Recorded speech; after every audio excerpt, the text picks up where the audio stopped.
কত জালি করে বাংলাদেশের মানুষ এখানে একেবারে জালিগিরি করে এখানে থাকে, ভারতে বসবাস দীর্ঘদিন ধরে।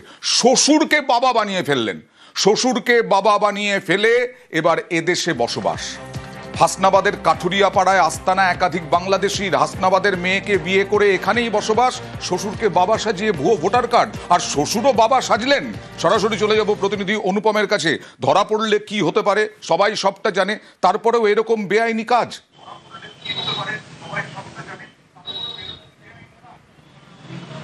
দেখো অয়নদা, এই যে হাসনাবাদের যে কাঠুরিয়া এলাকা, এখানে এই যে আব্দুল হক মণ্ডল, ইনি বাংলাদেশি নাগরিক। এখানে তিনি সীমান্ত পার করে এই কাঠুরিয়া পাড়ায় এসে এখানে আশ্রয় নেয়, এবং আশ্রয় যে বাড়িতে নেয় সেই মনসুর মণ্ডল তার মেয়েকেই তিনি বিয়ে করেন।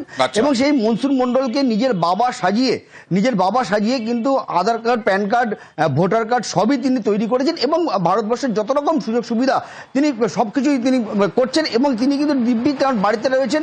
এবং সেই বাড়িতে যখন আমরা গেলাম, এই যে আব্দুল হক মণ্ডলের স্ত্রী, এখন কোনো পদক্ষেপ?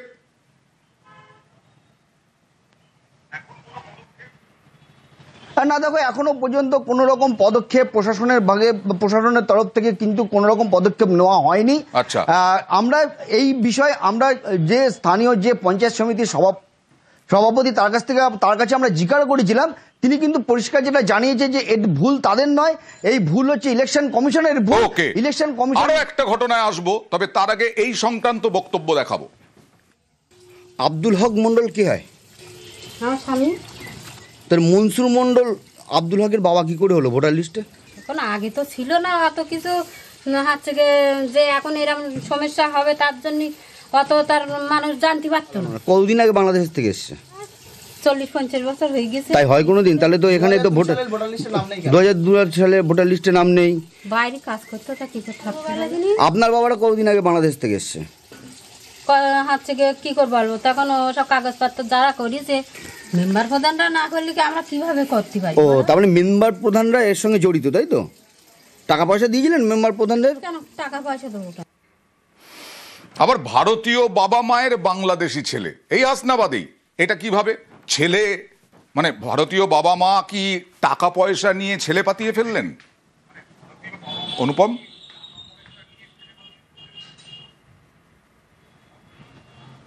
দেখো অয়নদা, এই একই জায়গায় হাসনাবাদের কাঠুরিয়া এলাকায় একই পাড়া বলতে গেলে চলে, এখানে আব্দুল আহাদ গাজী, সেও কিন্তু একইভাবে ভারত বাংলাদেশের যে সীমান্ত, সেই সীমান্ত পার করে বেশ কয়েক বছর আগে এই কাঠুরিয়া এলাকায় আসে, এবং সেখানে এসে নুরুজ্জামান গাজী তার বাড়িতে আশ্রয় নেয়, এবং নুরুজ্জামান গাজীকে তার বাবা সাজিয়ে সে ভোটার কার্ড, আধার কার্ড সবকিছু করে, এবং ভারতীয় যত রকম নথি আছে সব রকম নথি তিনি তৈরি করেছেন। শুধু তাই না, ভারতীয় যত রকম সুযোগ সুবিধা একজন নাগরিক হিসেবে সবকিছুই তিনি ব্যবহার করছেন। এবং এই বিষয়ে যখন আমরা এই নুরুজ্জামান গাজীর স্ত্রী, তাকে যখন আমরা জিজ্ঞাসা করলাম, তার মানে নকল মা, এই আব্দুল আহাদ গাজীর নকল মায়ের কাছে যখন জিজ্ঞাসা করলাম, তিনি কিন্তু পরিষ্কার বললেন যে উনি অনেকদিন আগে এসেছে, ও এখন আর বাংলাদেশে যাবে না, সেই জন্য আর কোনো সমস্যা নেই, সেই জন্যই আমরা ওকে আমরা এখানকার নাগরিক করেছি। হাসনাবাদেই যত কাণ্ড। আরো একটা ঘটনা নিয়ে আসবো, তবে তার আগে এই সংক্রান্ত কি বলছেন দেখা যাক। নুরুজ্জামান কি হয় আপনার? আমার স্বামী। আবার কি হবে? ও, এই যে আব্দুল আহাদ গাজী, এই যে বাংলাদেশ থেকে এসছে। বাংলাদেশের তো আসেনি, ওদের বাড়ি ওই যে মোস্তফা, ওখানে ওদের বাড়ি ছিল, ওরা বেশি বাংলাদেশে গেছে। এই যে আপনার স্বামী নুরুজ্জামান গাজী, ওনাকে বাবা সাজিয়ে ভোটার লিস্টে নাম তুললো কেন? তা আমরা পুষেছি, তা চলবে না, ও তো আর যাবে না। জন্ম সার্টিফিকেট সে আইলা হয়ে গেলো, তো সেই সময় হারিয়ে গেছে। ও, সব হারিয়ে যাচ্ছে।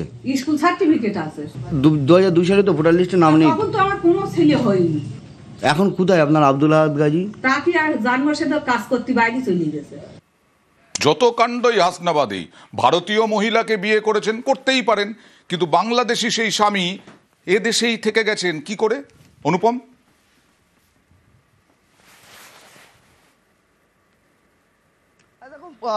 এইখানে হচ্ছে সব থেকে বড় প্রশ্ন যে বাংলাদেশি নাগরিক, সে এখানকার মেয়ে বিয়ে করেছে, এবং এখানকার যে মহিলাকে বিয়ে করেছে তার স্বামীকে বাবা সাজিয়ে একদম এখানে তার বাবা সাজিয়ে এখানকার ভোটার কার্ড, আধার কার্ড সবকিছু তৈরি করে নিয়েছে। এবং এই বিষয়ে যখন আমরা প্রশ্ন করি তাকে, তিনি কিন্তু পরিষ্কারভাবে যেটা জানিয়েছেন যে এখানকার আমরা কিছু জানি না, আমাদের এখানকার পঞ্চায়েতের প্রধান মেম্বার তারা থেকেই করে দিয়েছে।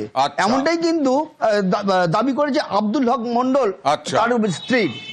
বেশ। মনীষ সর্দার কত বছর আগে বাংলাদেশের থেকে এসেছে? স্যার আমি জানি না বাংলাদেশে বাড়ি কি কোথায় বাড়ি, কোনো ঠিকানা বলে না। ও ঠিকানাই আপনাদের? আমি জানি না, ও বলছে আমি এখানে ছোটবেলায় এসেছিলাম, হারাই গেছিলাম, তা আমি আর বাড়িতে যেতে পারি না। আপনার স্বামী কোথায় থাকে এখন? কোথায় থাকে আমি জানি না। ও ছেড়ে চলে গেছে। এখন বলছেন যে স্বামী কোথায় থাকে জানেন না। আর কিছুক্ষণ আগে আমাদের প্রতিনিধি বলছিলেন পঞ্চায়েত সদস্যের মদতে জালিয়াতির অভিযোগ, যদিও অভিযোগ অস্বীকার করেছেন হাসনাবাদ পঞ্চায়েত সমিতির। নির্বাচন কমিশনের দিকে আঙুল পঞ্চায়েতের। বাংলাদেশি যাদের কথা আপনারা বলছেন, ইলেকশন কমিশনের লোকজন যারা ভোটের কাজের সঙ্গে যুক্ত, তাদের ত্রুটি বিচ্যুতি আছে। কোনো পার্টি তো তাদেরকে বৈধতা দেয় না, বা ভোটার লিস্টে নাম তোলে না, বা ভোটার কার্ড দেয় না। ত্রুটি বিচ্যুতিটা যদি করে থাকে ইলেকশন কমিশন করেছে, ইলেকশন কমিশন কী করবে সেটা তাদের বিষয়। এখানে আমাদের কোনো এখতিয়ার নেই। যদি এর সঙ্গে কেউ যুক্ত থাকে সেটা তার ব্যক্তিগত ব্যাপার।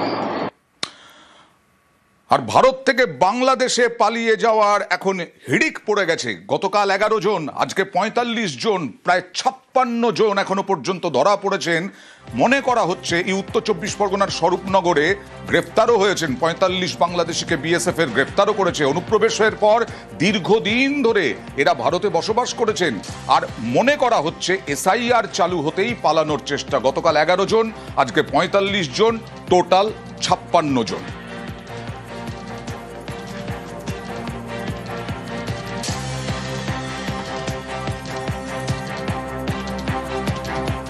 সামান্য ডিম খাওয়া নিয়ে বন্ধুর হাতে বন্ধু খুন।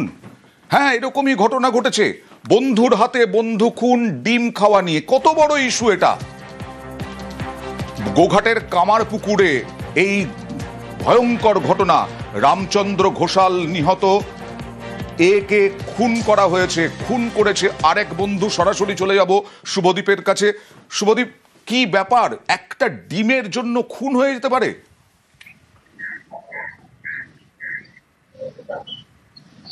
একেবারেই দেখো, একদম অবাক করার মতো বিষয়। গতকাল ছিল জগদ্ধাত্রী পুজোর একটি ক্লাবের বিসর্জন। সেই বিসর্জনের শোভাযাত্রায় বন্ধুরা মিলে অংশ নিয়েছিলেন এবং বিসর্জনের শেষে কিন্তু ক্লাবে খাওয়া দাওয়ার ব্যবস্থা ছিল।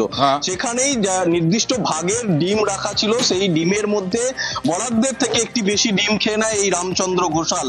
আর সেই নিয়েই কিন্তু 3 জন বন্ধুর সঙ্গে তার বচসা শুরু হয়। সেই মুহূর্তে অবশ্য বেশ কিছুক্ষণ বচসা চলার পর সেটি মিটিয়ে গিয়েছিল।